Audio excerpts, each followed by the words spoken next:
with grief. John?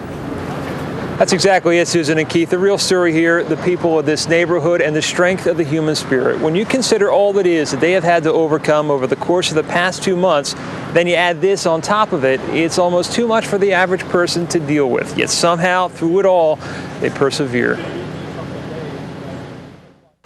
Mary Heffernan rides her bike to check the status of things near the crash site of American Airlines Flight 587. If anyone can relate to the feeling of loss this community is now facing, she can. Like so many families in Belle Harbor, she is still recovering from the personal impact of September 11th. I lost my beautiful son, John, in the World Trade Center, but we found his body. And I do thank Mayor Julie Annie for coming out to our beautiful funeral.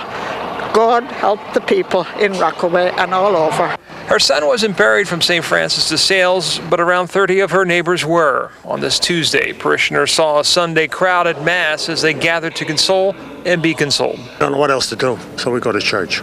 It's got to be a great help. It's a consolation to know there's somebody up there watching over.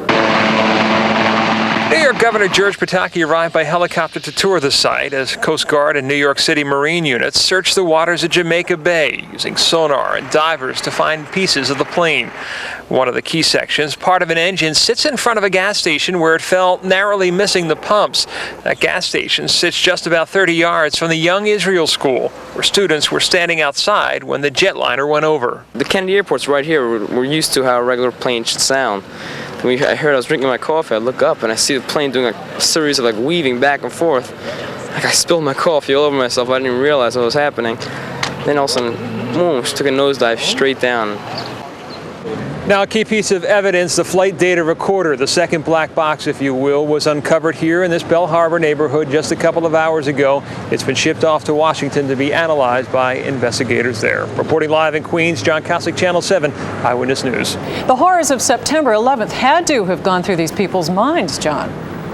There are so many people here, Susan. The stories are unbelievable. Everyone that I ran into, either they lost not only a member of their family possibly, or a neighbor, or had a neighbor lose a member of their family. And to overcome this, there really are a lesson in strength through adversity we're learning here. All right, thanks very much, John Kosich from Queens tonight.